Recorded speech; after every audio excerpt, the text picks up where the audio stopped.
Yes, we are back at it like a crack addict. We are back at it like a crack addict. Welcome to Heart of the Matter, where here is home. I'm your host, Man Greg. I don't know if you heard how the rhymes were rhyming there. I saw. You have. They say. Thank you so much. I want to thank God for this Grammy Award. If it were not for my fans. We can't start the show like this. Just because you said crack addict and what was the other one? We are back at it like a crack addict. Kuna bwana. Anyway, Chief. I want to thank God. Yes, sir. Today I wanted us to do something special because we can't just be talking about NBA. We can't just be talking about Patrick Mahomes. We can't just be talking about the NFL. When back home things are falling apart, Chinua Achebe. Chinua Achebe, the great. Yeah, so this is an extraordinary Kenyan edition of Heart of the Matter, where we will be taking a look at home for a bit and see what is really going on. There is so much going on, and I just wanted to see your perspective, maybe the first 15 minutes of this podcast, just to see what we think about it, how we can tame it, and stuff that are okay and stuff that are not okay. To begin, I'll start with the hot soup. We have a boy, a man actually, who is coming up in Kenya, very hot, by the name Morara Kibaso. Morara Kibaso has been known to be highlighting the government projects that have been stalled. But the latest news that happened was he was showered with the raining chairs when he attended the Bomas conference where they were trying to impeach Mr. Gachagua.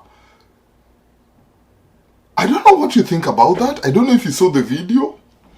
And what came to your mind when you saw this guy who has always been trying to fight for the 45 million Kenyans that we have? And the day that he's now ready to face the real opponent and talk to them and tell them, this is it. The same Kenyans showered him with seats. He got some injuries and he was not able to advocate. What came to your mind, Mr. Team? I think you what you just mentioned. If you notice, I'm in black, and I also see you in black. Yes. And, this just symbolize the sad state of our country, our nation, Kenya. And yet this is so heartening, Bwana. Kenya is a crime scene, like Morana says. Kenya is crumbling. The government of the day feels like they're just in it for business. They're not in it to salvage or try to bring anything. I mean, at least that's how it seems. Maybe they can, their fans and the people who their sympathizers might tell us something different. But yeah, from where I sit, bro, it's hard to even fathom what's going on, because Morara Kibaso, and if you're a keen follower of what this government sells, yes, they just launched project that they've already launched, and these projects stalled, but they still come back and literally they're launching pillars, where they always write this project was launched by so and so. Yes, that is the only thing that these people are launching. But in terms of and allocating money to this kind of project, billions and billions of shillings, but those billions don't even get to the ground to make this project become a reality. But we will dive into that later on. Yes. Whatever I saw at Bomas of Kenya when Morara Morara was abducted. Yeah, I remember. Whatever I saw, people flying chairs at this young man who his only crime was to tell them that your country is going down the drainage. And goons were using chairs, and it was really sad. Me and you, I think the essence of democracy is we disagree to agree that at the end of the day, majority will have their way and minority will have their say. So in as much as whatever Morara, if you deem him as probably he's a minority, let him have his say at the end of the day. That is what democracy serves. And that is what our leaders have been always advocating, that, oh, we are a democratic country. So I think it is not in the modern day politics, in the modern day era, whatever happened in Bomas of Kenya should be rejected in the strongest term possible. That was very uncouth, that was barbaric, that was backwardness we've never witnessed. And Chief, to be honest, we're back in the dark days where people were just being abducted in broad daylight. No statement were issued. We have people who are committing real crimes, and they're running around in Gazlas, while people who are literally trying to bring civic education, young men who are trying to champion for their rights, young men who are fighting for the country, are just being abducted and are dying mysteriously, and nothing. The government is quiet. The police agencies are not saying anything. Even that issue of Morara incident, that is a police investigation. Nobody has been brought to book for assaulting this young man. And these are the things that are worrying me today. These are the things that when I see, my heart bleeds for my country. These are the things that when I see, I feel like we are failing our own people, bro. Yeah. You tell me, bro. It just annoys me to even think of that. The only crime Morara did was to let us know that this is what is happening in our country and it's time to wake up. Chief, you've said it all, but I'll just add a little sprinkles into your points here. And something came clear to me on that day at Bomas of Kenya, and this is, I think, the revolution, the change that Kenyans so much desire. I think they are not ready for.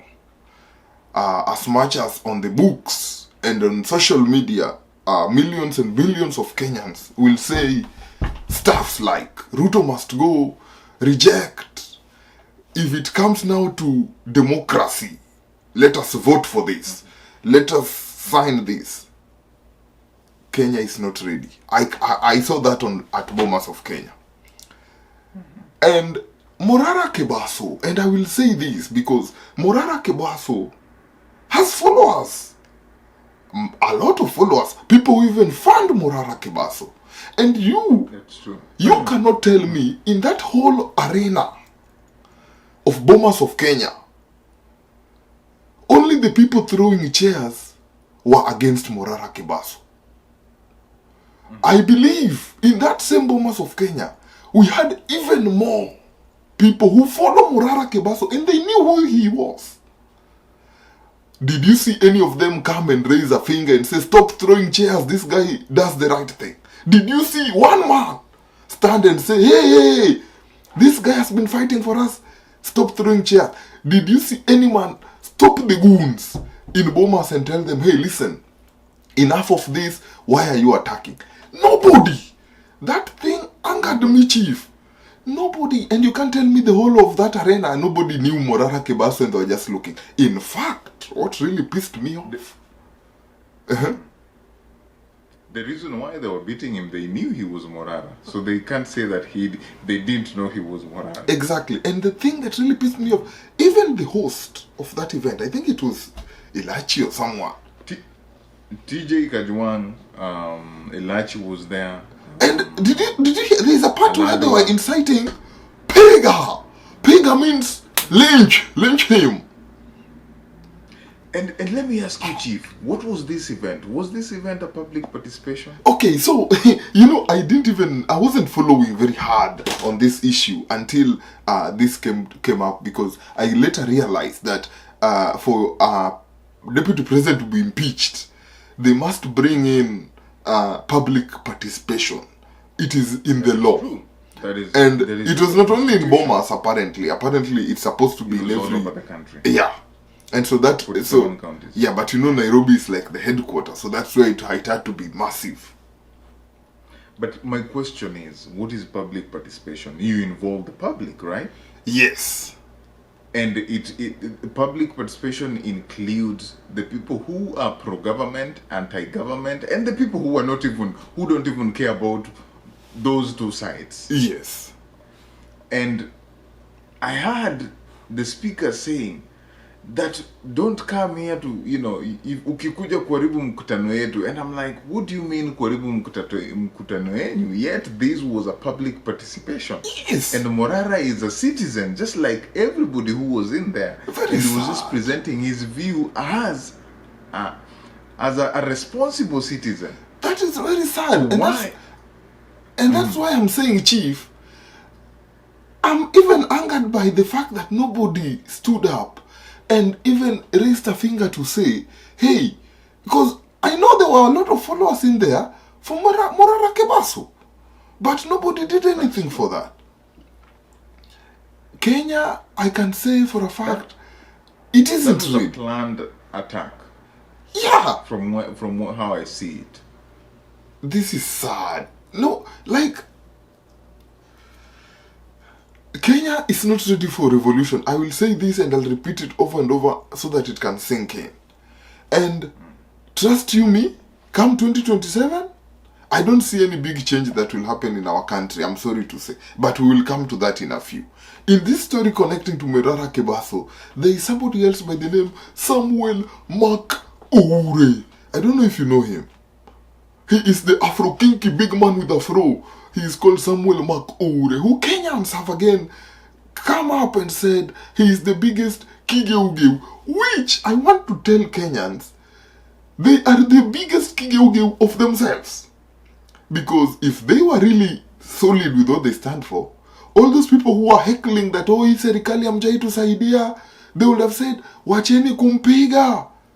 But apart from Morara's bodyguards, who stood up? If you were in Bomas on that day and you were just looking, the bodyguard did a good job. That's for sure. The bodyguard really tried. But one man can't. Those were chairs. And as you said, no police has come to ask who was throwing chairs at Morara Kebaso. Who was throwing it? If There's those video, chairs... bro, they don't even need to ask. There's video. You saw it. I saw it. Can you imagine if, let's say, Mudavadi went to an event and people threw chairs at him? Do you think those people will see the light of day the next week? Oh, I'm not even going to the hierarchy. That day they would have single-handedly picked those people. That same day. And investigation will be thorough. But what I want to tell Morara Kebaso is a wise man by the name of Dr. Stockman once said, the strongest man in the world is he who stands alone. Viva Morara! Viva! Viva Morara! Viva Morara! Stand by yourself. But bro, as a man, I know fighting for people who don't care is the toughest job. Ondiek, this is like you said. I think I want to agree with everything you said, and you just nailed the nail on the head. That Kenyans, and I'm sorry, we Kenyans, let me include myself in it. It is hard to fight for us. Why? Because when we are told don't go this direction, that is the direction we go. Once we get there and we find that there's a huge wall, we turn back to the same people who told us not to go to that direction, asking them for help. When they come to help us, we tell them they're not helping us in a good way. When now they offer themselves and say, hey, we are here, we are giving you this solution, we don't want them. We are the hardest people to save. And I'm sorry for Morara, bro. Kenyans, it's hard to fight for Kenyans because they want you when their bread is buttered. The same people who are beating Morara, bro, are the same people who voted for this government. Are the same people who are heckling and fighting for this government. And in that day, they were saying, impeach Gachagua. While if you go back 3 years ago, or 2.5 years ago, while Gachagua was campaigning, they were really dancing and singing Gachagua's tune. Maybe. They are this. Maybe Chief. Now that you've brought about this impeach Gachagua, before we go to Mr. Samuel Makouri, because his story is not, it's not. We'll get to Samuel Makouri's transition, but now that you're speaking about to impeach Gachagua, I was also wondering while watching all this impeachment and how hard all the MPs are into this and stuff. When we were saying reject finance bill and people were saying Ruto must go, why was this energy not as it is with... There is some energy that is like an external, like internal forces are uniting Kenyans to impeach Gachagua. I feel like there is something that even the government itself wants, but for it to happen, Gachagua must go. Because no MP came and supported Kenyans and said, you know what, yes, Ruto must go, let us create an impeachment and start doing public conferences and stuff. Nothing ever happened. Tell me what you're saying. Ondiek, the reality of the matter is Kenya is distracted so that when we have a dire situation at our hand, distract them with something. Give them something. We are like dogs where if a dog is barking at you, just look for a bone and give him, and he will forget that he was really, you were the enemy. Yes. And we've seen this in the past. There's a time where we were told that we were drinking mercury in our sugar. Yeah. Before we know it, there was a problem with our fertilizer. Before we know it, there was a problem with our maize. Before we know it, the NYS scandal was there. At the end of the day, while you're trying to focus on mercury, somebody brings you NYS. And now you forget that you were drinking mercury. Now you start focusing on NYS. While now you're putting all your strength in NYS, there's Aurora and Kimorer somewhere. Now you forget NYS, people are looting NYS, you run to. So the thing is, if you followed the Kenyan airwaves, there's been a story that has constantly been trending. JKIA is being sold to one enterprise, Adani Enterprise. Adani Enterprise bought our energy. Adani Enterprise has bought KPLC. Adani Enterprise has bought our health sector. Adani Enterprise is buying the whole country. They are almost buying even your own backyard. So Kenyans were out protesting. They were even going to JKIA to make noise, make some noise, so that the world can know, and the people who are trying to push this Adani agenda can understand that we don't want this thing to happen, this deal to happen. Yeah. Then what happened? Bring Gachagua. Now, we've been distracted from the Adani and the airport takeover. We are talking about Gachagua, and they're drumming up support. They're sending it across the airwaves, and everybody shouting from Loitoktok to Mandera to Nairobi to Mombasa to Garissa to everywhere. Yes. Who is talking about Adani right now? So to me, I think Gachagua is just a distraction tactics. These guys are making us lose the sight of a gazelle to a dashing squirrel. Yeah. Bro, there is nothing wrong Gachagua has done that Ruto has never done. In fact, whatever Gachagua has done, Ruto has done 10 times. They're saying Gachagua bought a hotel, right? Yes. Just within 2 years. Yeah. Odiek, if you're familiar with your history, okay? Gachagua bought how many hotels? 2 hotels. Let me remind Kenyans today that the president, when he was the vice president, Yes. in his first term as Jubilee government, from 2013 Yes. to 2017, the president bought 680 Hotel, the president bought Jacaranda Hotel, the president bought Weston Hotel, the president bought 2 choppers, and all these things were in tunes of billions of shillings. He bought apartment along Jogo Road. How much was the deputy president's salary then? And how did he afford all these things? So how comes that when Gachagua is doing the same thing now, Gachagua is embezzling funds, Gachagua is doing this and all that kind of stuff, while the reality is Gachagua was just taking notes while his current boss was in office, was occupying the same office that he's occupying. I hear you, Chief. So if Gachagua is to go, everybody should go. Just like we elect the same ticket, that same ticket is rotten. Because who has been going around launching these projects that Marara has been talking about? If you go back to 2017 when they were campaigning, there's this story called in 6 months' time, the stadium in Wote will be complete. In what month's time? All the stadium in Kamari, all those stadium, none of them is complete to date.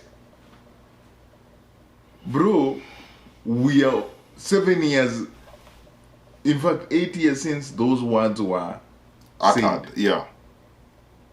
And none of those stadium is complete. So tell me, bro, why is Gachagua the only person taking blame? Me, personally, this is a destructive taxi. I don't know what you think.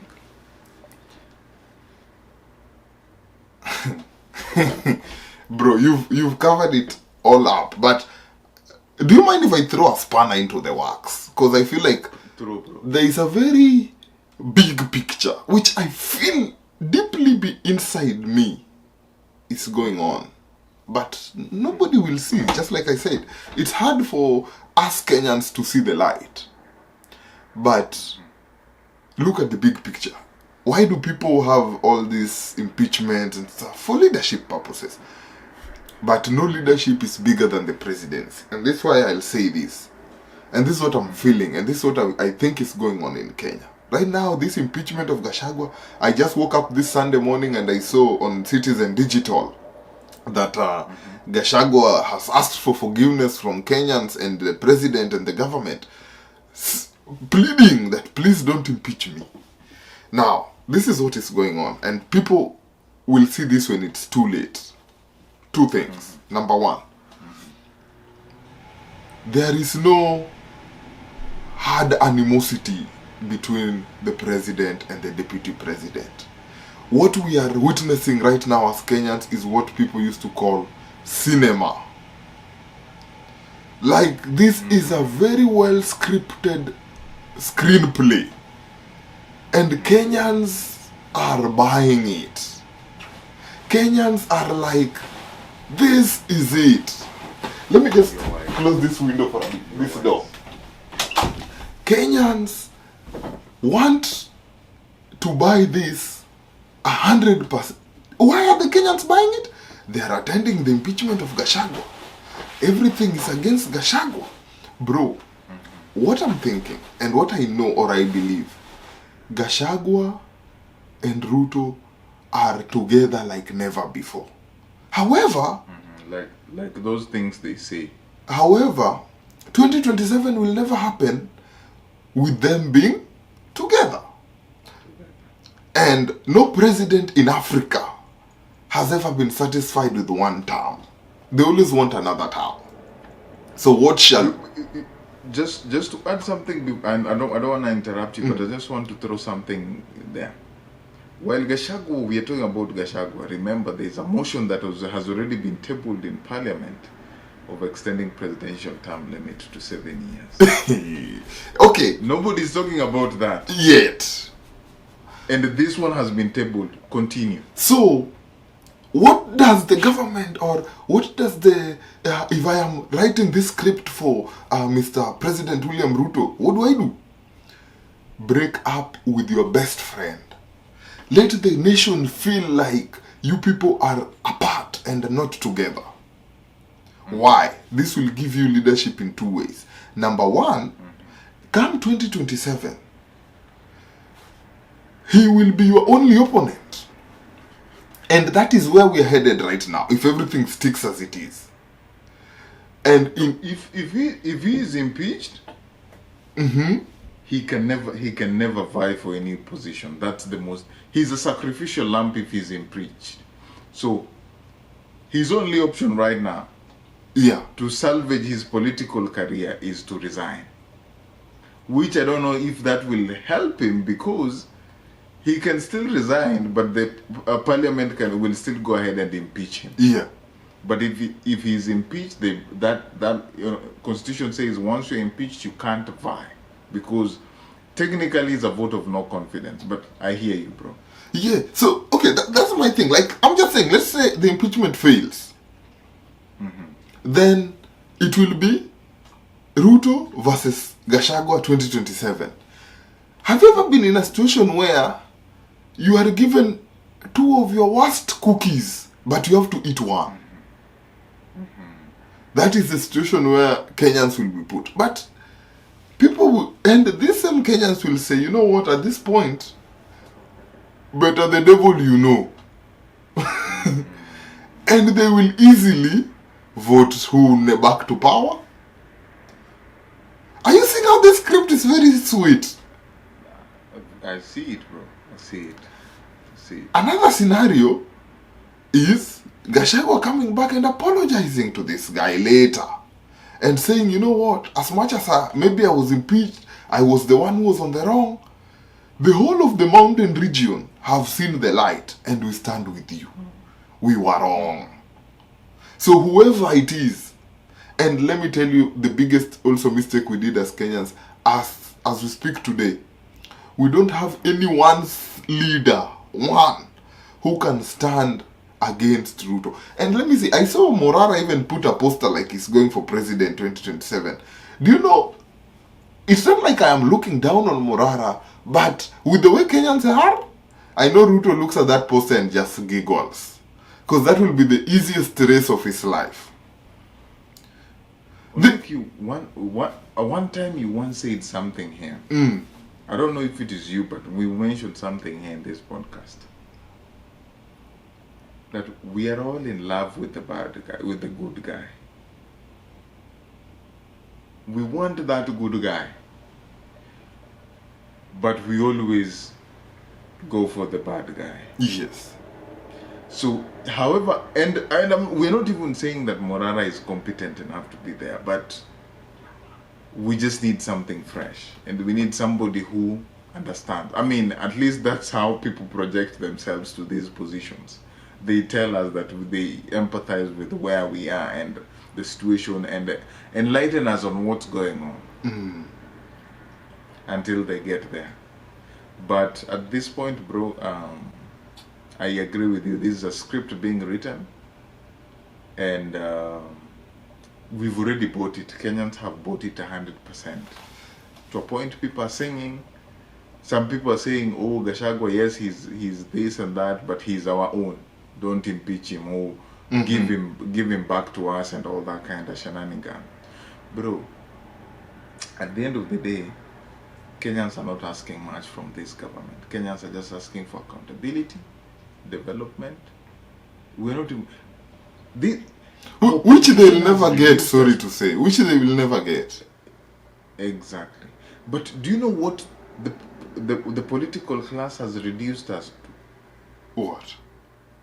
That even building a road is a favor. Yeah. The president should do it to you. Like every year, after every election year, I see MPs running from one party to another. Oh, that we are going to the government because we want to bring development to our people. Bro, development should not be something that should not be a carrot that the president dangles to people, to tell them that, oh, you have to come to this side for me to bring development to your side. Why did we vote this government in place in the first place? Why should a leader who's been elected and somebody who claimed to understand leadership, somebody who claimed to understand his position as an elected leader, tell us that I'm going to the government side or I'm with the president because I want development? That should never be something. That is not a favor you're doing to us. That is our right. You feel me, bro? Mm-hmm. It is so heartening, bro. And do you know what's really paining me in this whole situation? Mm-hmm. How much is being used for this public participation? A month or 2 months ago, nurses were on strike. doctors internship, doctors went to even sleep into the at the offices of CS Health the whole night because they wanted the government to hire them, and the government said they don't have money. Yes. Then all of a sudden they have money for this public participation. Teachers have been on strike, bro. Lecturers are threatening to go on strike. The government has been telling us they don't have money. And the biggest question, bro, and I want you to answer me if you have an answer, bro. The financial year 2023-2024 was over. Is over, I mean, right? What is this government operating? Because we didn't pass the finance bill. And from where I sit, this government there should be a shutdown in this government, bro. Because we don't have a budget. What budget is this government working with? Was this public participation budgeted for? That's why they are selling everything. They don't have money to run the airport. They don't have money to run the healthcare. They don't have money to run hotels. So sell to people. Chief, you said something very important. And I just want us to finish this halubalu of the Gachagua and Ruto story here. Kenya has been reduced to a place where people building roads is a favor. And politicians will come and say, hey, I built you this road. Hey, I built you this facility. Do you know that is something that should be done with or without the president? In fact, the area governor or the person in charge of that area is the one who is responsible. The government in no way or say should come and say, oh, I built you guys roads, oh, I put electricity for you. That is not the government's role. I am trying to look at some, what is it called?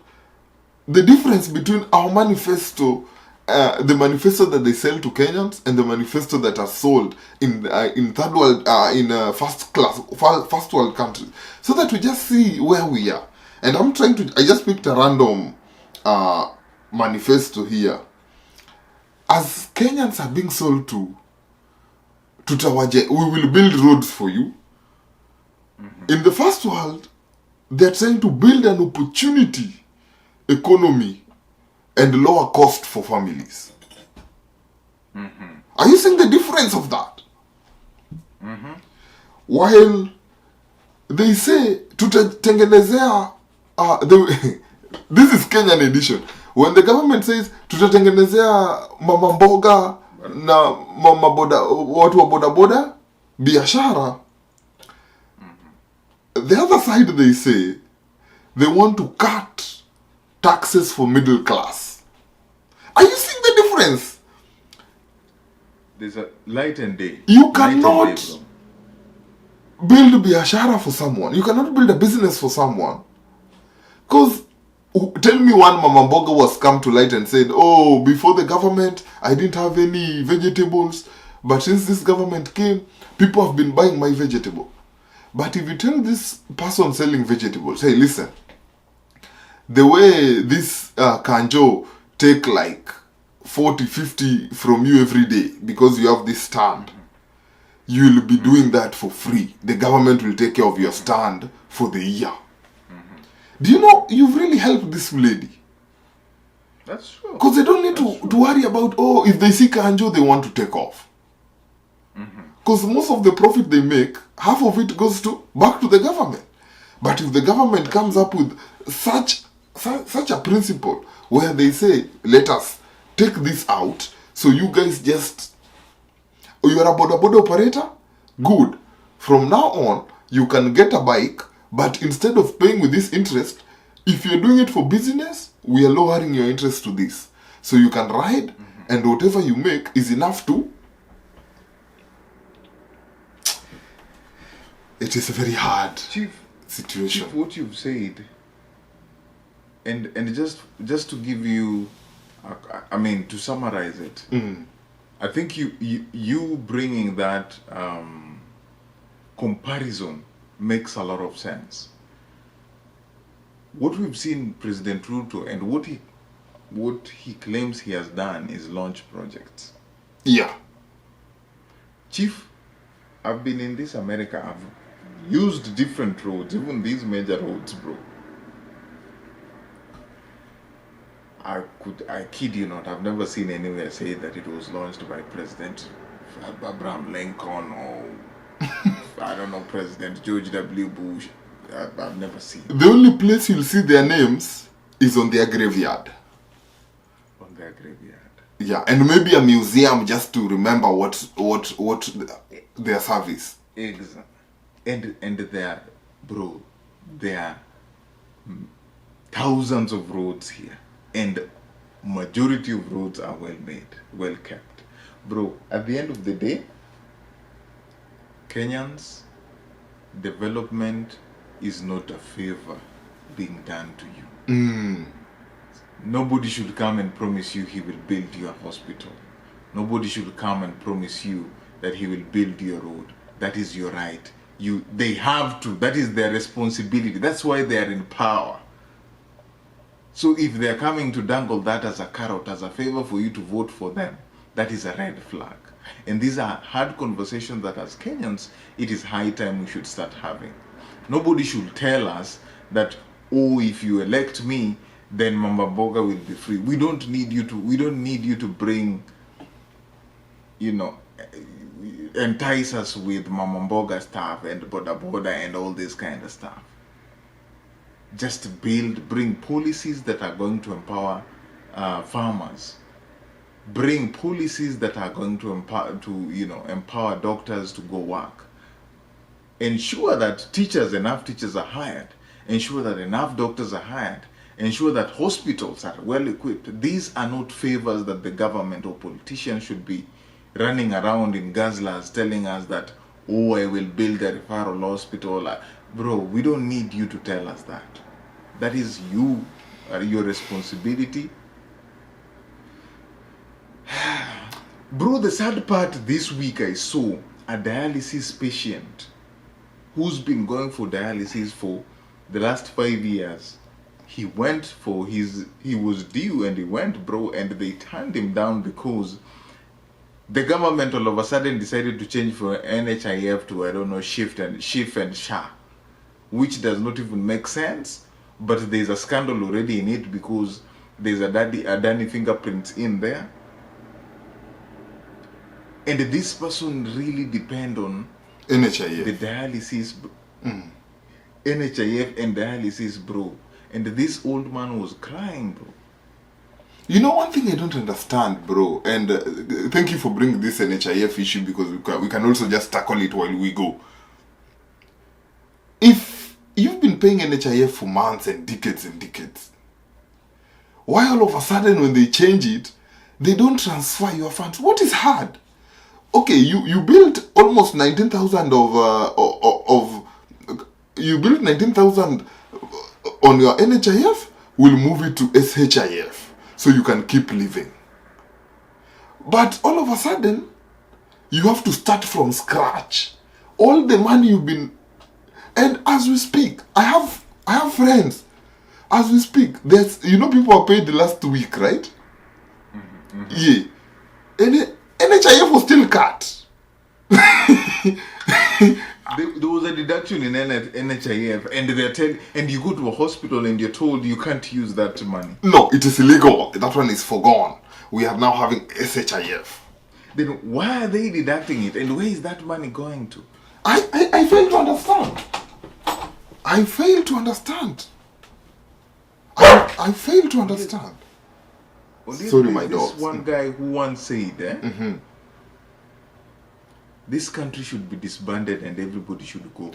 I think it's high time we disband this country. Yeah. You know that wise man? I know him. Eh? Yeah, the OG from Langata. I think he was a prophet. This country should be disbanded and everybody should just go home. Because, bro, where we've reached... Anyway, let's go back to Kasamuel, which I really struggled with this guy, but you wanted us to touch on him. Kasamuel Makure. Kasamuel. Is he Kasamuel? I call him Kasamuel Makure.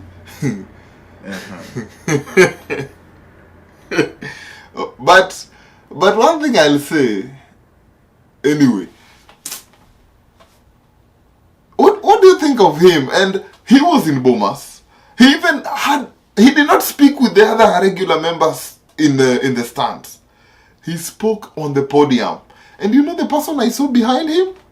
This guy from Dagoretti who said, those were photoshopped images, Your Honor. KJ was right behind him, clapping while he spoke. And I said, so that image of, you remember Makoure taking off 100 meters during the Olympics? Mm-hmm. The photoshopped guy was behind him acknowledging his sentiments. Now they are eating and dining together. And I've seen photos with him, photos of him with Osoro as well. Oh, he addressed that issue.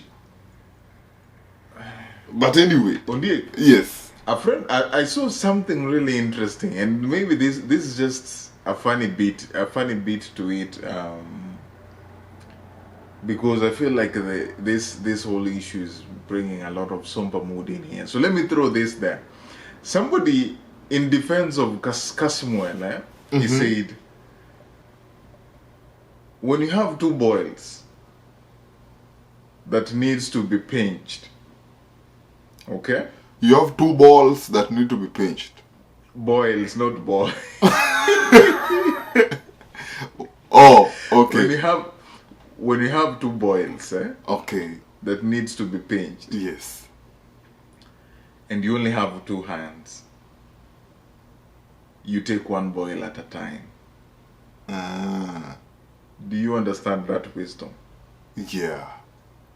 We have two boils in the president and the deputy president, but we cannot squeeze both boils at the same time. It's gonna be too painful. It's gonna be too painful, and we only have two hands. Yeah. So we are going one by one. So Kasamuel is using that theory. No. That an opportunity has presented itself for us to squeeze one boil. No. Let us squeeze that one. We will deal with the other boil later. Bro, at this point, I'm not even saying Kasamuel should have said, oh, and also Kenyans, don't forget Ruto must also go. Because in that scenario and environment with the GSU all over, it was a daring task. That's the only place I will defend him and say, man, if you talk ill about... Bro, that is the commander-in-chief. And you saw how GSU are in every corner of the hall. If he said anything against the president, that will be the end of the speech. There, I agree with Kasamuel. However, he should have said something about Morara's lynching. To show solidarity. I know. He should have said, you've beaten Morara for no reason. The same cause. Huh? But Ondiek, to be also honest, yeah. I want to cut him some slack because... Which slack? The same people who Ondiek, we are Kenyans. If 2027 is tomorrow, let Kasmuel not take the fault of 7 million Kenyans who voted in this government. Because that is what we are trying to taint him. That now he should take the fault of 7 million Kenyans who voted for this government. I think that's where we are going wrong. Moving forward, and in this course, it's something we've had, it's a conversation we've had before. That moving forward, bro, they had conversations. And I told you that Ruto, Gachagua, or Kenya Kwanza government are just part of the problem. They are not the main problem. The main problem is the electorate. The same people who are throwing chairs at Morara yesterday, those are the problems, bro. Because the reality of the matter is, these same people fighting Kasmuel for going to Bomas of Kenya, to whatever he did, okay? In 2027, some of them are going to vote in. Like you said, this script, if Gachagua make it to 2027, some of them will vote for Gachagua or Ruto, or some people in this government. They are the same people who are saying that Gen Z should now stop and let the government do their thing. They're the same people who are saying that Gachagua should go and ask for forgiveness so that this country should move forward. Move forward to where? So it is unfair for us to sit here and start lynching or giving the fault of 7 million people to Kasmuel and say, Kasmuel, you know what, you betrayed the cause. Yes, he might have played that cause and led us to believe that he had the best interest of this cause at heart.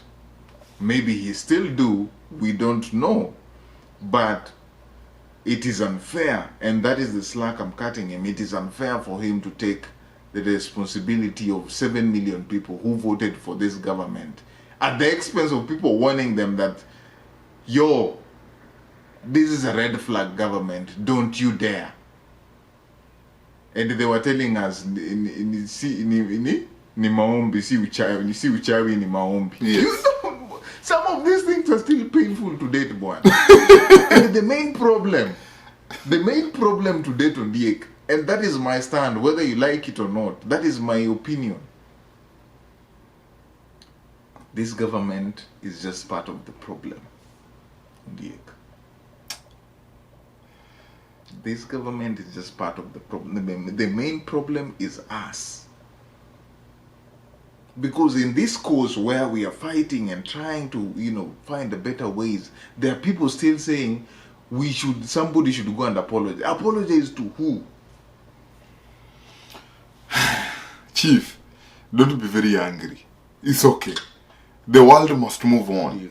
Thank God he flew you overseas and you're not right in the middle of the heart of the matter.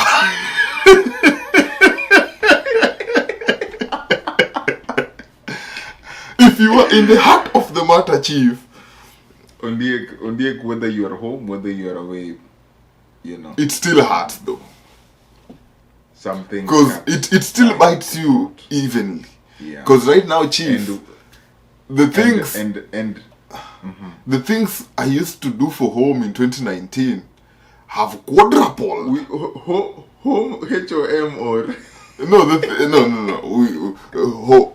I get you. Yeah. I get you. You get what I'm saying? The things that you could help with. You hear the stories now, and they have quadrupled. That's true, bro.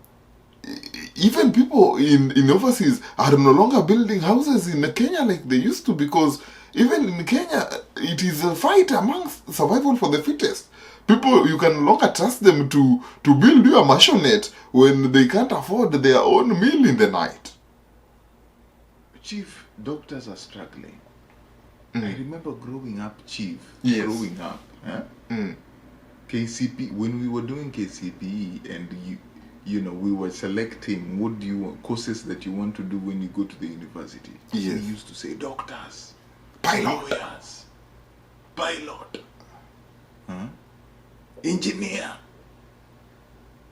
Undiek. These people, bro, nothing to show off, boy.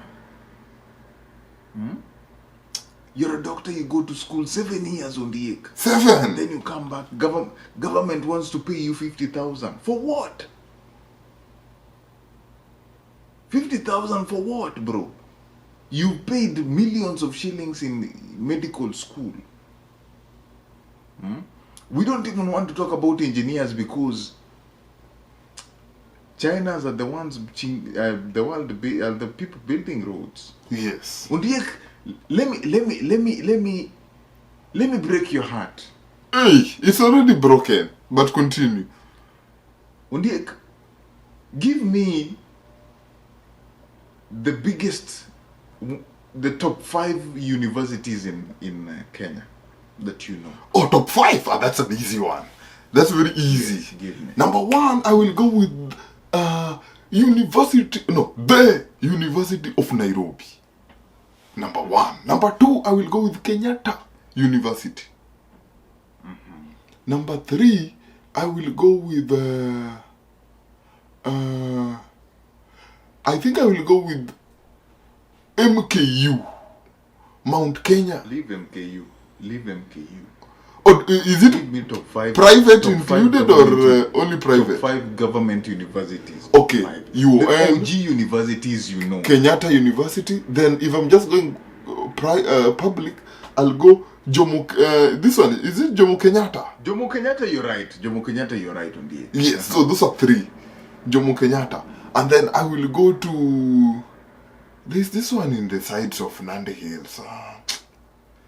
Trying to remember. Let me save you. Moi University. Moi, yes. Naming university, start with Moi University. Start with the Nairobi. Yes, the Nairobi University. That is the first university in Kenya. Hey Chief, I've just noticed you have very big bicep. You've been doing a gym. You've done this. I saw big bicep. I apologize. I digress. Yes. So top 5 anytime you're mentioning universities. Yes. I'm working out. I want to go. If these people can't do it, I will go do it myself. Okay. Continue. Moi University. Yes. Moi University should be your number 2 university. Now, Ondiek, I read somewhere that Moi University is closing down. Google. Right now, when we are talking, go online, Google. Chief, you've brought a very important point. I believe you. Do you know why? Why? So they hired a vice chancellor who was a lawyer. Okay, very good.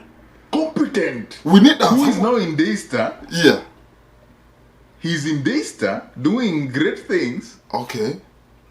But when he go to Moi University on the egg, yes, the community said we cannot be led by somebody who is not our own. Stop. And they had to kick him out. Daystar picked him, bro. No way. So they brought their own Mutuwetu syndrome. Someone from their village. The story to what I'm trying to tell you is Moi University is closing down after Mutuwetu syndrome. And the sad part of this whole story about Gachagua, they are saying that this guy has personalized government and he wants only regional politics. He's a tribal leader.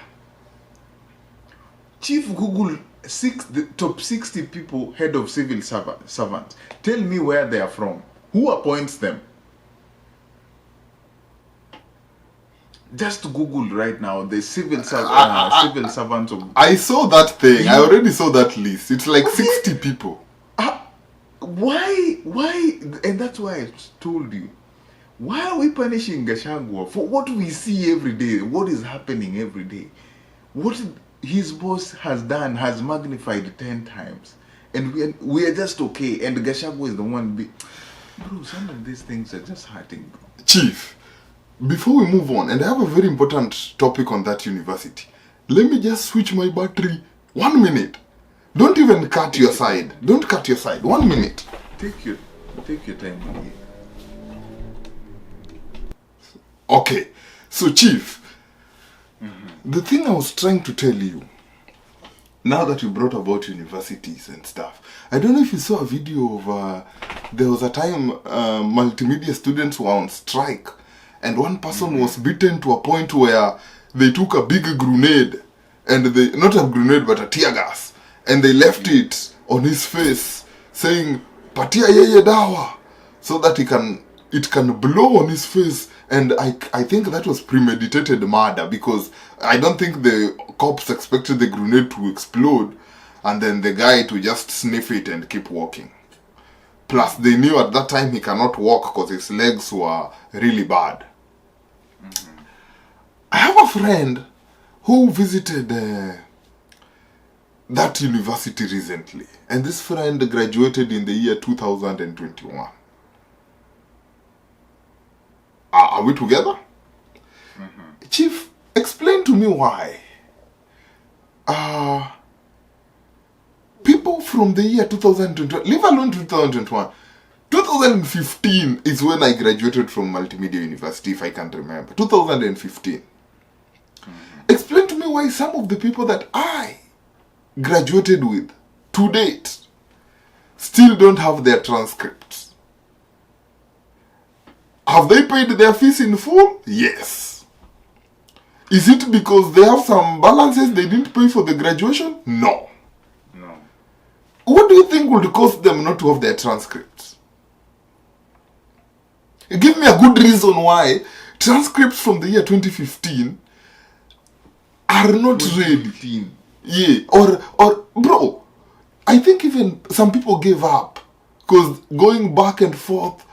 I personally, I remember even when I was on my mission to come to the United States, bro, I used to make trips four times a week just to push them. Until one time, I had to go with authority. That's when they said, hey, this guy has come in hot. And they released those things the same day. But tell me why. Why do you think it is so hard for people in this university of multimedia to get their transcripts? Give me a good reason. From my experience, you not getting your transcript, which 2015 to up to now is close to 10 years, right? If you didn't clear your school fees, you didn't finish your you didn't finish the courses or the projects you're supposed to do. Those are some of the major reasons why you should be missing your transcript or your certificate. Yes. And there's a limit and a limit to the number of years the university can store your academic credentials, and they charge you for that. Very good. Thank you very much. So, if minus not finishing your school fees, not completing your studies, suspension, indefinite suspension, or just suspension. Indefinite is the 1,000 days, which is 4 years. Yeah. Or suspension, which might be 1 year. Minus those, I don't see any major reason why you should not have your transcript within a year. I had to ask my friend, why are they not ready? Why is their transcript 2021 to now? That's like 4 years. Why? You've been there now almost, if I can remember, bro, this person has been going back and forth more than 10 times. And they say to me, the office of the transcripts are busy.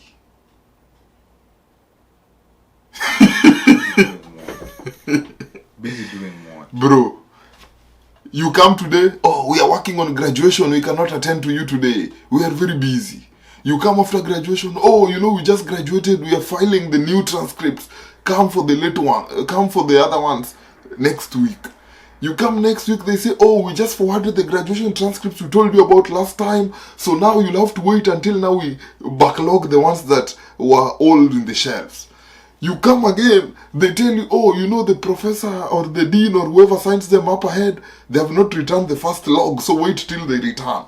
You go back after they have returned, they say, oh, they just came back, we are sorting them to ship, and then you come when we are Bro, by the time you realize you've gone back and forth, bro, for once, I felt like I understood why people go to River Road to get their transcripts.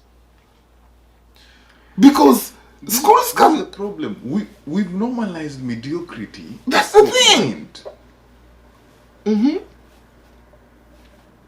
To a point we're just satisfied with people sitting, doing nothing and getting paid. Because, bro, and I feel like coming here in the US has tried to, I think my eyes have opened a bit. Because in Kenya, I used to feel like, oh yeah, maybe they are busy. You kind of try and understand them from the story they tell you. But coming here, bro, didn't this government say we are going to be digitalized? No. This government told us they are going to give us wheelbarrow. The previous government told us tumetoka digital, tumetoka analog, tunaenda digital. Bro, so the same person who sold us that narrative is the same person who gave us wheelbarrow. Bro, the digital world, as it works here, your transcript is automatically updated on the school website. And once it checks all the greens, like you paid fees, yes. You did your graduation, yes. Bro, you have the download button of your transcript automatic. And you download it from wherever you are. And it is automatically yours. You don't even need to follow up, like travel all the way from Kitui to Nairobi every day or every other week just to check on transcripts. That is illegal. That is wrong. Chief, I don't see, if you can't just handle transcripts, how are we sure that... understanding, yeah. You join first year, you do your first year courses, you're supposed to get a transcript before you go to second year for the first year.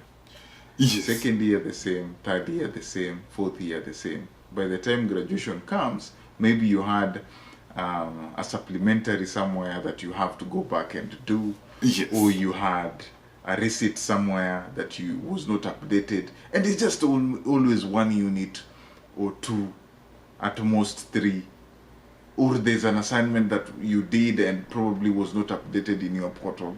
So by the time all this is done, and that is always for the single majority, a single minority, I mean. By the time you get to fourth year, bro, it's safe to say that I should be having, before even I think of getting into the graduation list, I have the provisional transcript from my first year to fourth year. So there should be no excuse that I'm in fourth year and I haven't seen my first year transcript. That you might think like that, Chief, but that is not the case. That is, at some point you'll be told, we have your fourth year transcripts, but we don't see your second year. Go to your professor, bro. And that's the worst. Go to your professor who taught you in second year, bro. By that time, maybe that professor moved to a different university. Now you have to email him and beg, please, send the results to the university. So that, bro, you know, I did lecturing in multimedia a little bit before I came to the US. For I think a year.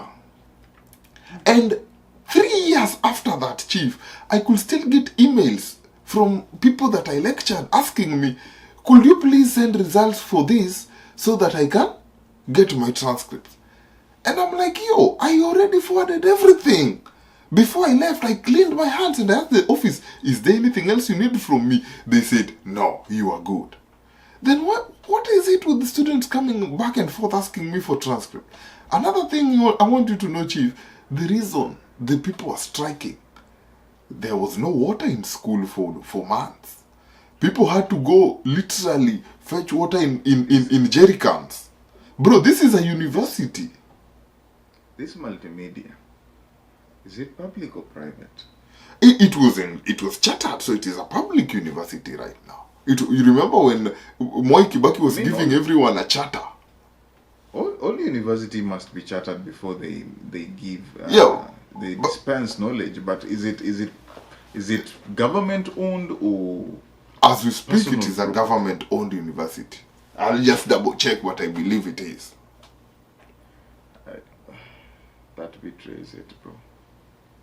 That betrays it, bro. This government, the most dysfunctional offices in Kenya are the government offices, and I'm not even sorry to say. Yes. Yeah, it's a public university. Yes. Bro, it is sad. It is very sad. But Chief, Kenya is on an uphill trajectory. Maybe just take 1 minute. Downhill. We're not on a happy. We're never. No, using I said uphill. Downhill trajectory. And down I just wanted, the drain, bro. I just wanted you to take 1 minute so that we end this topic about Kenya, so that at least we can end the podcast talking about 2 or 3 things that we love. Don't think about it. Last words about Kenya for you. Talk to Kenyans from heart of the matter.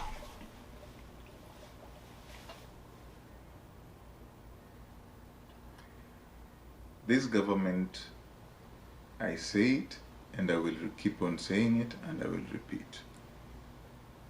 This government, the politicians, are part of the problem. They are not the main problem.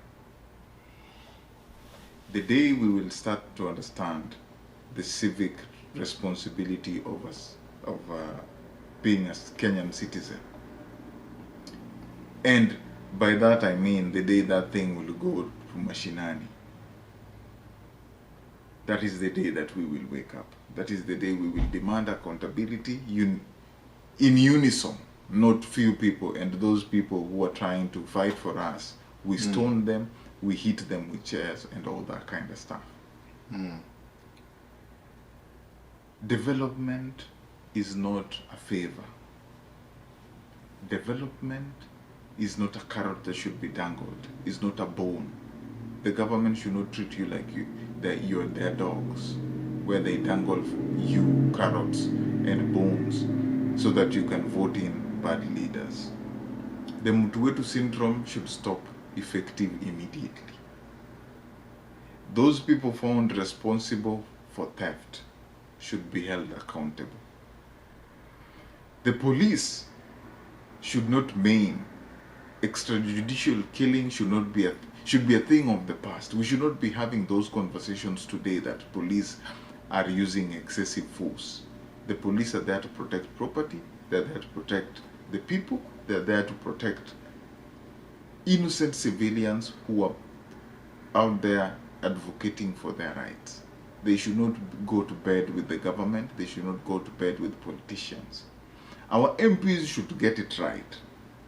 MPs, your work is to legislate, not to run around with impeach Gachagua and all these kind of shenanigans. When we told you to reject, you never rejected. You refused to even listen to us. And it's unfortunate that now when you have your issues, when political class have their own issues, they collect us in the name of public participation. When we have our issues, they don't want to listen to us.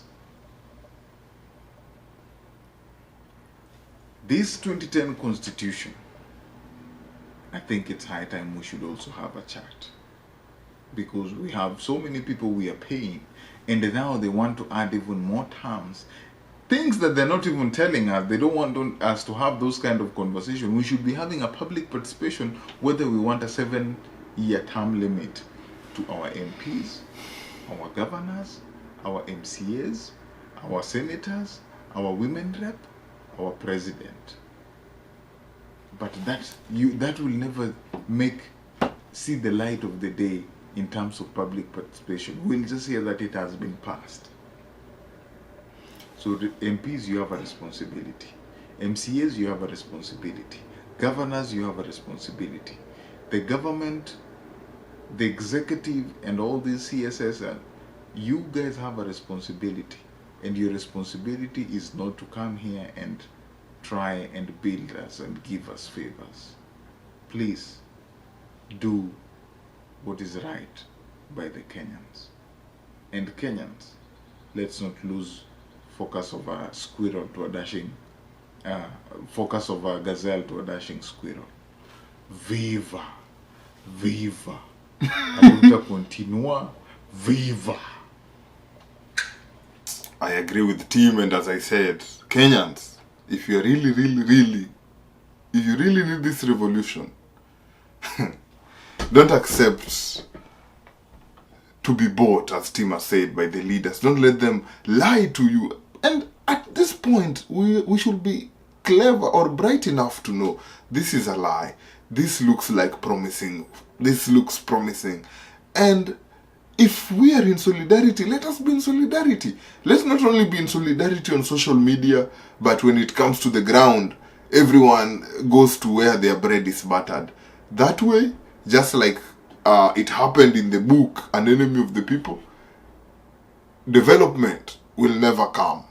And you guys, we will be the biggest losers. We are the ones buying the expensive stuffs out here.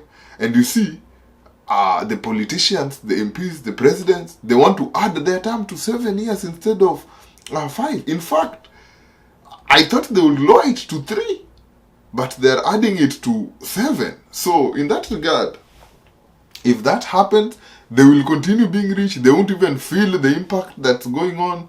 And then after 7 years, they'll come to you and say, oh, we are in this situation. Give us our money, give us our votes, and then we will give this to you. Which, by now, we already know it's a lie. We know. So, let's be very wise.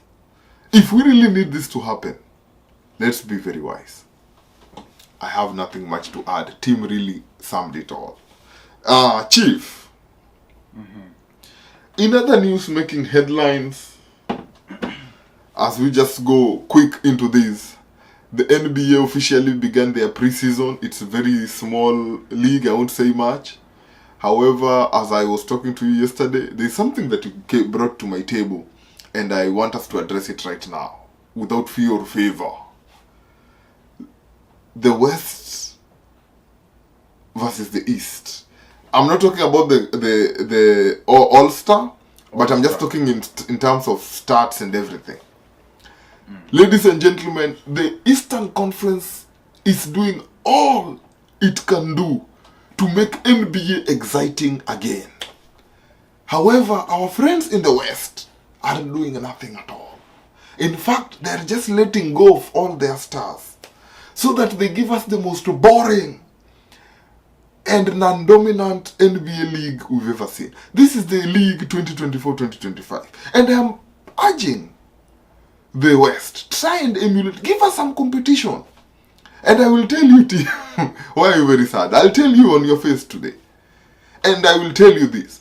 For the Emirates Cup, a team from the East will win it. And overall, the NBA final, a team from the East will win it. And I even asked Timothy, right now, if you look at all these teams, tell me a good team from the West. No team has a formidable force. No team. The Lakers. The only team that has a force is the Denver Nuggets. I would appreciate Denver because at least they tried and got Westbrook to add on to their offense a little bit. But all other teams, they are just there. Memphis Grizzlies, they think with Ja Morant and Jackson Jr., they are good. They are fine in the West. The Pelicans, as long as they have this guy Zion Williamson, they don't even think about anyone else. Lakers, because now you are, bro, yes, you are a historic franchise. You have a father and son in the same team. That would give you a chip. Warriors. Oh, Warriors. I pity you. I pity you. Steph will not do everything by himself. The Suns. KD is there, I agree. Devin Booker is there. But you had the same team last year, Chief. What will you do? Let me give you a tour to the Eastern Conference Museum so you can see what we got. The Bucks, to begin, they have the now new Giannis Antetokounmpo, newly married with new energy. We have Damian Lillard, who during the summer trained with none other than Devin Goggins himself and added some pounds. We have this new rookie by the name Tyler Smith. I don't know if you saw him dunk on Giannis Antetokounmpo. That is the only dunk I appreciated, being dunked on Giannis, because I know they are a team. If you go to Philadelphia 76ers, don't sleep. Philadelphia 76ers, they have Paul George. They have Joel Embiid. They have Tyrese Maxey. Look at what New York Knicks did. New York Knicks is now even thinking of adding Marcus Smart to this lineup. They have Jalen Brunson. Bro, what is the West doing? Celtics, I won't even begin, but they're the defending champs, but they're going hard. Have you seen how Balak and active Mr. Jalen Brown looks? Chief, what do you have to say about this? Why is the West sleeping like you?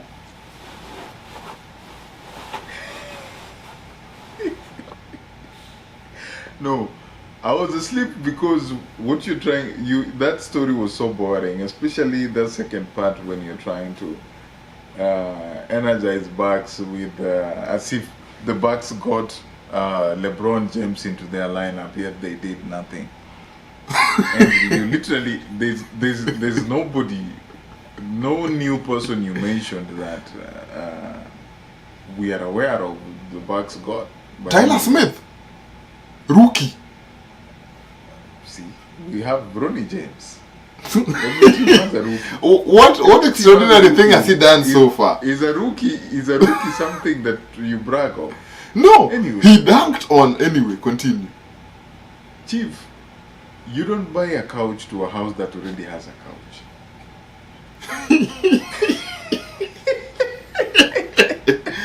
That is the sound of a defeated man. Continue. Why would you bring a couch to a house that already has a couch? You need a new couch. It's only Chief. those houses, those empty houses that need new couch that you bring a couch to. In the West, we are fine in the West. In the famous words of Jamorant. Why should we bring somebody to the Lakers when you have the king? What do you need? What else do you need? You already have a king. You already have the greatest of all time. What else do you need? You go bring somebody. You go make your own player and bring him to the team. That's what we need. These houses in the West don't need couches. All we need is just a flower somewhere, a rose somewhere so that when your partner comes home they can smell it. We only need a small decoration. Which The you can't house is already afford. full. What do you mean we can't afford? Those flowers are the Bronny James of today. Yeah? We are fine in the West. And take my words to the bank. The West are going to dominate the NBA this coming season. That is not a threat. I'm just informing you. The West are about to give you the most entertaining, bonanza, exciting, I pity the NBA season that you've never seen in the history of NBA. Don't be cold, bro. Where we are, the NBA, the West, Undiek, Lakers are going to dominate both East and West. Take it to the bank. Okay? Undiek, I look at the East and you talk about the Bucks, you talk about Giannis, you talk about this, you talk about that. On paper, the East look good. We are But good. it will remain on paper, on the egg. On the ground, things are different. And you know, on the ground, things are always different. And that is what I'm telling you. On the ground, the West are going to show you dust. That is my 2 cents. If you still think otherwise, 22nd October. Oh, we meet. We shall see. Anyway, Chief, I want us to dive deep into our new segment and the interesting one of Keep It. Before we go to the new segment, Odiek, something happened yesterday. And I'm excited. Oh, talk to me. Bad blood. Bad blood. How could I forget? Anyway, How dare you forget? we will pause. Keep it real. Let us deal with bad blood because this is where we will end this debate today. We won't have keep it real today, but we want to analyze this bad blood very well. We will keep it real next episode. Is that okay with you, Mr. Yes. Chief? I'm okay. I just want to finish it with bad blood. Undiek, yesterday, and I keep on telling you this, you retire from watching WWE because you know nothing about WWE. You know what? Nothing You know what? I'm about happy. WWE. Let me tell you, Uh-huh. the most exciting thing, and this will be my best part to edit, because I have proof of your prediction 6 months ago, and I have proof of what I said, and I will gather. Unless you Photoshop. No! And I know you and your Photoshop ways. Yesterday, I called you and I told you, something good is going to happen today. I called you and you refused to pick my call. You said something good is... You called. This man called me. Deliver the news. No. Did you receive my call or not? I did. Answer. No. The first time I was engaged. The first time I was engaged. Odiek, I have a missed call here. I called you yesterday. No, but the first time I was engaged. And I called you back. Because I don't fear facing you. And bro, time when I called you, let me finish. That first time that I called you, I wanted to tell you what was going to happen at Bad Blood. And what did you tell me? What I wanted to let you know is Jimmy Uso. No. I saw it. I felt it. It was in the air. I am the one who told this guy about Bad that. Blood Chief. Tonight, No, you. Jimmy might surprise us. You and talk. we might get another surprise. Another surprise. I'll give you credit. I called Jimmy. And you called me very depressed. And you said, where is the WWE heading? Because this Bad Blood, we have two matches, which will be main event. But none of us could. I said, it's either Drew McIntyre and Mr. CM Punk to main event, or the Bloodline versus the real Chief and Cody. And when I saw, and I told you, either or will either start and the other one will end. And that happened. And I told you, I think it's time where the war of numbers will come to effect and Jimmy will have to come back. And that's when you said, oh, the big boss will come. That was how the call went. What is that? What is that? But Chief, in this episode that we usually record, I said this about 6 months ago. And I told you, that one I agree. That one. By Survivor War Games, we will have Dwayne The Rock Johnson with the original bloodline versus the new bloodline. Because right now, Cody has no space in between here. We don't even need him in this bloodline war. Yeah. And it's what's going to happen.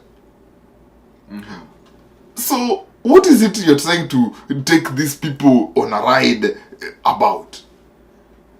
I'm just telling you that at this point, your commentary and prediction of WWE is myopic. Bro, I am the best analyzer I know, bro, and I will chip the clip where we talked about predictions. In fact, you is myopic. You are the one putting you on notice today. Refrain from talking about WWE and consult with the wise man. No. From today moving forward, consult with the wise man. I knew and I felt Jimmy's return. And that one I give you. I just didn't see the big deal of Final Boss returning yesterday anyway. So this is where now I come in. I will acknowledge it's myopic. Chief, you mentioned something that Cody is really struggling with the numbers. Thank you for acknowledging. Isn't he? He is. Now, if you're familiar with WWE, Survivor Series, Royal Rumble is coming, and whoever makes it to the Royal Rumble goes to the main event of WrestleMania. But however, last year they did something that really jeopardized that. Almost jeopardized. Almost. They didn't bring the final boss early to build it. To build that anticipation.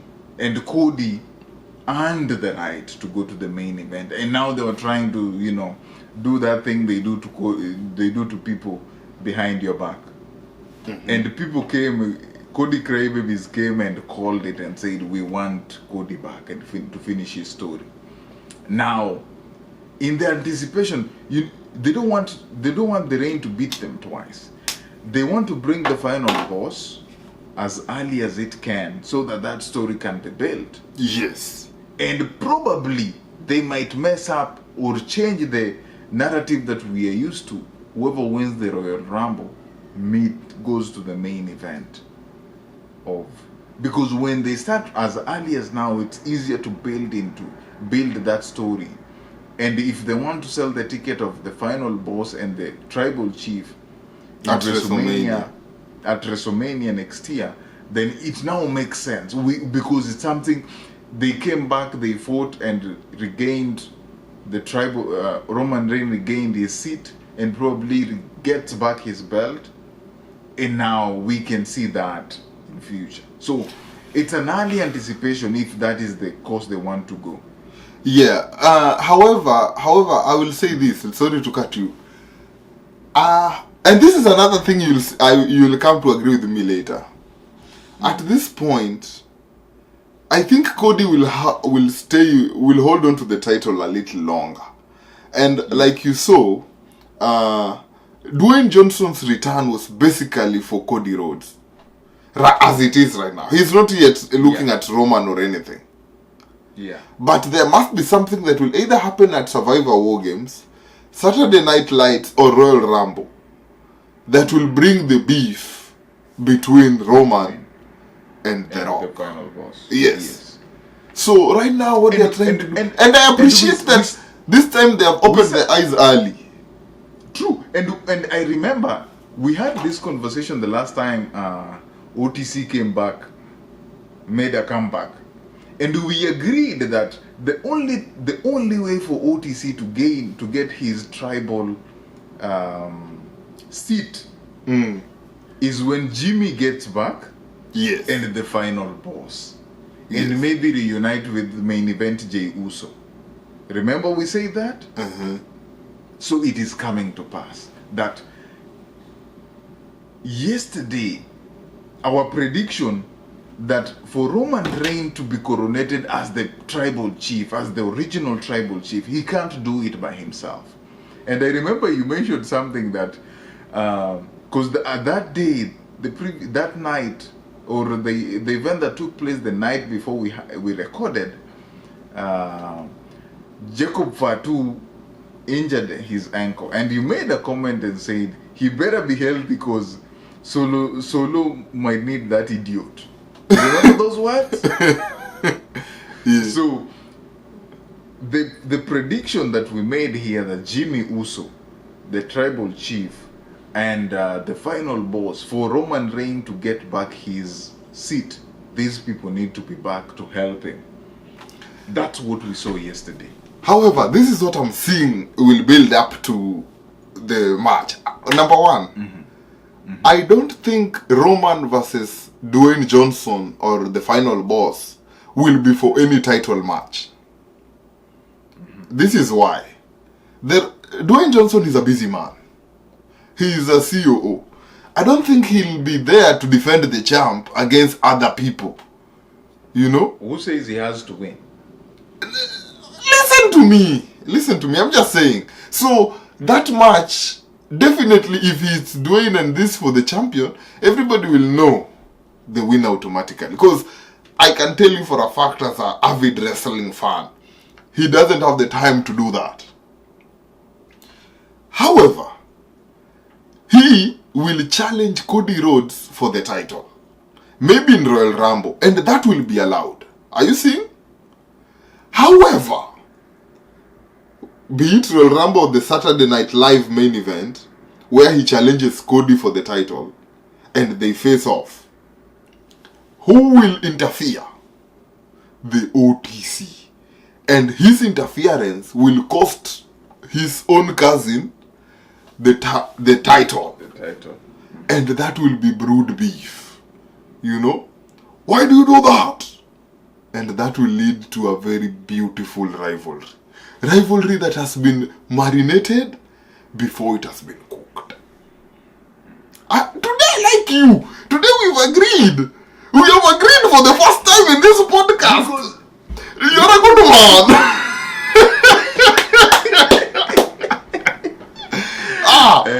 My chief, today we've agreed. I agree with you, bro. I agree 100%. But the event that took place yesterday, I think that was a beautiful ending. And it was a very beautiful start. Did you watch the Hell in a Cell match? I know you are clocked in a bit. Did you watch the Hell in a Cell match? To be honest, I'm not a huge fan of CM Punk. And never been.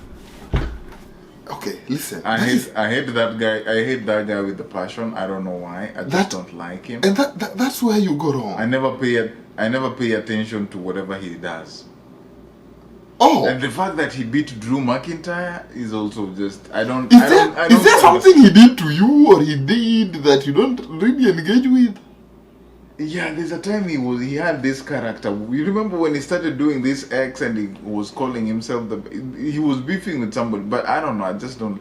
He used to call himself the devil or something of that sort. Remember those days? Mm-hmm. Yeah, I don't like it. But all said and done, Chief, give credit where credit is due. Whether you like the man or you don't like them. Listen, Chief. The Hell in a Cell was was the best match of 2024. Chief, what I don't understand, what did Drew McIntyre do not to deserve to be treated the way he's being treated? Because that is also another thing I have a problem with. Oh, he keeps losing? He keeps losing. What two gods of wrestling did he wrong for him to end up in the situation he has been? This guy has been on a losing streak like nobody's business.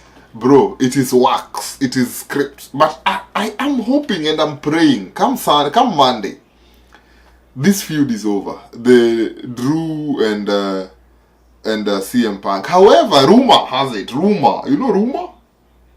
They might still have one more feud, but now it will be a triple threat. Because you know the triple threat has never happened. The three people who hate each other the most. And I think that's where they'll give Drew his flowers. Drew versus Seth versus CM Punk for WrestleMania. There is a rumor. It never happened because I think Bronson Reed took Seth out for a beat, and so he missed the two matches. So I agree with you too, because Drew really gives his all. And the only thing I like about, even if he was beaten yesterday, he walked out with a fight. He was strong. But anyway, now that you said that, I don't want to dig deep into it, but if you watched Hell in a Cell yesterday, that was one of the most beautiful matches of this year. I'm very happy, Chief. I'm happy too that today you've seen the wisdom that I always dispense here. I digress. I just want to give you a quick one. For once your eyes opened. I just want to give you a quick one of why I'm very happy.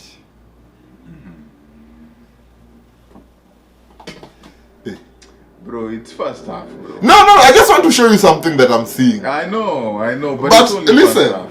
Listen. And you're beating what is Jets anyway? We have two teams that are unbeaten right now. Because the Seahawks said, let the two fight. Bro, I am seeing it in New Orleans. Kansas City Chiefs versus the Vikings. Wait, which division are you guys in? We are in the Northern Division. I think.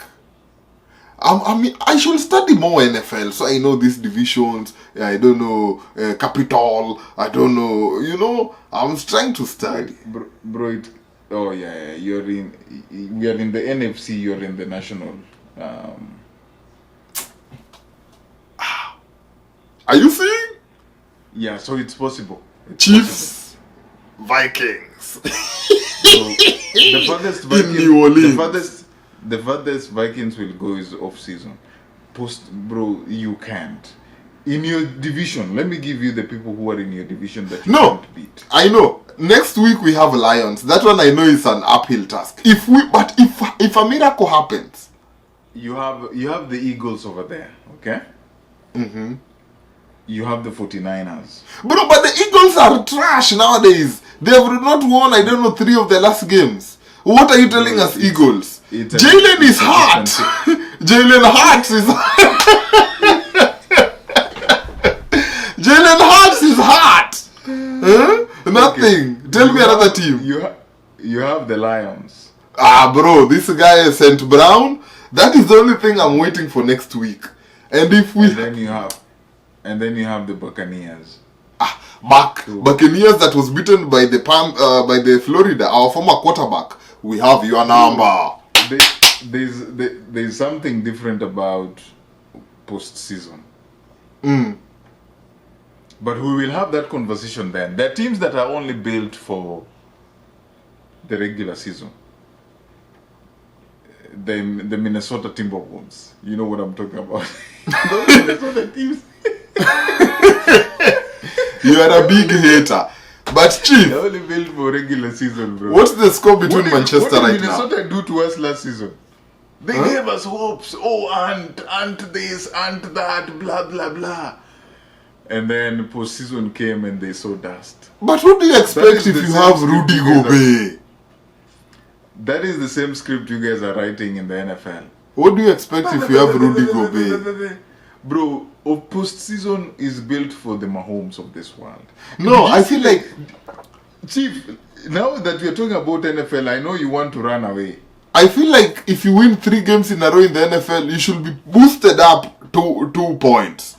So that you only face off the underdogs and catapult yourself. See, you also know that the only people you can beat are underdogs. No, to catapult. These tension teams. That's what I'm saying. That's what I'm saying. You only focus on the underdogs. The day Vikings meet Chiefs, you won't see. Chief, did you see where? Postseason or regular season? Regardless of where we meet you people. On the regular season, you can do whatever you guys want to do. We don't care. And you know tomorrow... No, playoffs today is Sunday. Is a different animal. Do you know today the Saints are beating you guys? Chief, let me tell you something, and I told you this. The Saints are... Mahomes is a different animal. But I have a question for you, Chief. Why is it that Mahomes is good, but always by a whisker? Bro, why can't you just watch Mahomes games sipping your beer slowly, without pressure? Chief, one thing you have to acknowledge is everybody wants to take a shot at the best. Bro, it's too much pressure watching Mahomes. I personally... Let me be honest with you, and watch all the greats across. Anybody coming to play against somebody who's great in a sport, they come. Even those teams that have no shot, they always give their best. Mahomes is a great. Let me just pull some stats here for Mahomes. In 100 games, okay? Patrick Mahomes has the most quarterback wins, 78. Okay? Most passes by yards, 29,328. Okay? He has the most passes touchdown. He has the most games with 300 plus passing yards. Okay, 45 of them. He has 3 times Super Bowl and 2 times MVP. No quarterback, not even the Tom Brady's of this world, have those stats.